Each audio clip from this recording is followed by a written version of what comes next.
Welcome to Wild World News.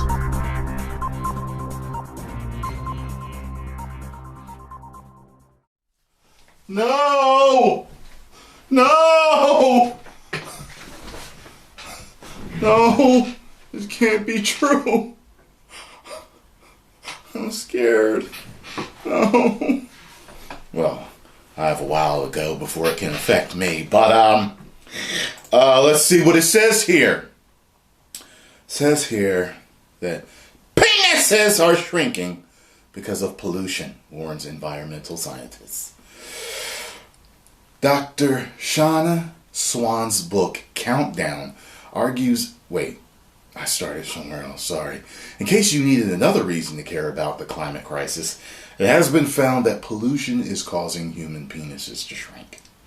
A leading epidemiologist and environmental scientist has published a book which examines the link between industrial chemicals and penile length. Oh, God. Dr. Shauna Swan's book, Countdown, argues that our modern world is altering humans' reproductive development and threatening the future of our species. The book outlines how population is leading to higher rates of erectile dysfunction. Pollution, sorry.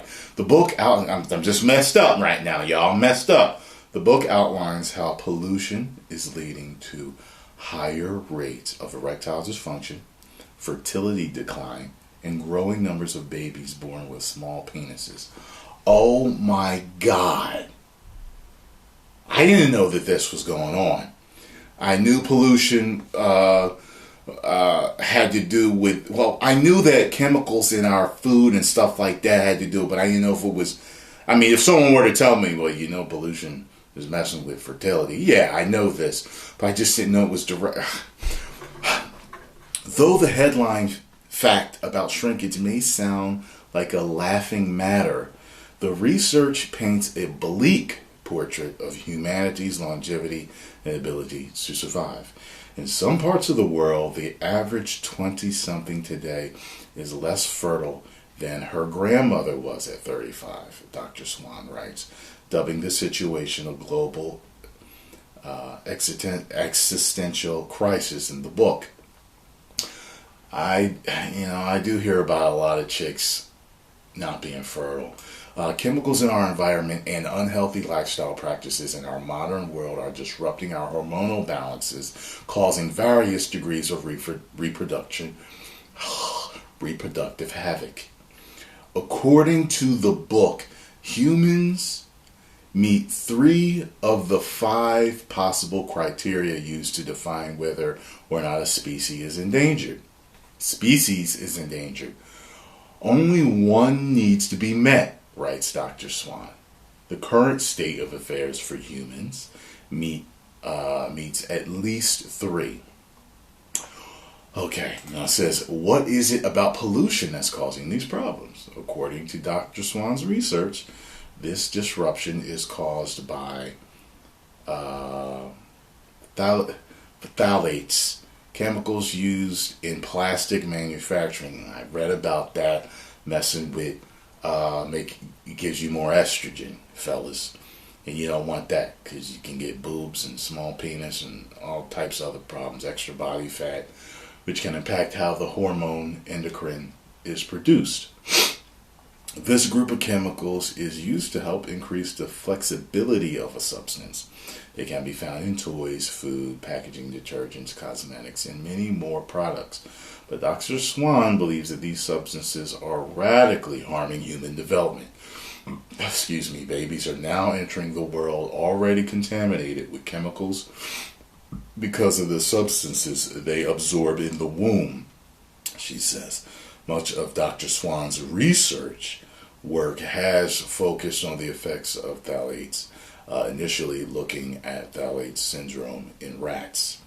In 2000, however, there was a breakthrough in the field, and it became possible to measure low doses of phthalates in humans. Since then, Dr. Swan has authored papers on how these chemicals can pass between parents and their offspring, the impact on female sexual desire, and most recently on penile length. One of her most famous studies examined the intersection between sperm count and pollution in 2017, and groundbreaking research which looked at men's fertility over the last 4 decades. After studying 185 studies involving almost 45,000 men, Dr. Swan and her team concluded that sperm counts among men in Western countries has dropped by 59%. Woo! From 1973 to 2011. But there is some good news. Since the creation of the European Environment Agency, European citizens are exposed to 41% less particulate pollution than we were 2 decades ago. It's believed that these regulations have gifted Europeans an extra 9 months of life expectancy on average. That's not much.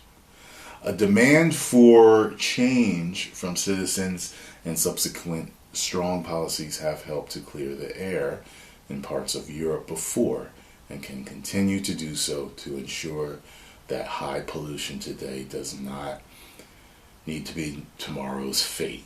Oh my God. Well, look, I'll tell you this, guys. That's why I'm always talking about eating organic, eating as clean as you possibly can. I have filters to filter out fluoride and chlorine in my house. I have one for my shower, and I have one for the faucet. If I want to, make coffee or fill the pot for soup or whatever I'm cooking, I have filters for all of that. I have an air filter in the house to get stuff out. You know what I mean? I use organic cleaning products in the house. You know what I'm saying? So, I do the best that I can. But wow. So some of y'all might be walking around, but not as much as you should have because of that. Hell, I might be supposed to have been born with a 10-incher. You know what I'm saying? But maybe I wasn't because of pollution. And that makes me angry because there's extra tricks I could do with that. Post comments down below. Let me know what you think. And if you enjoyed my take on this story, make sure you hit the like button, subscribe, and share. 10 million subscribers. Woo!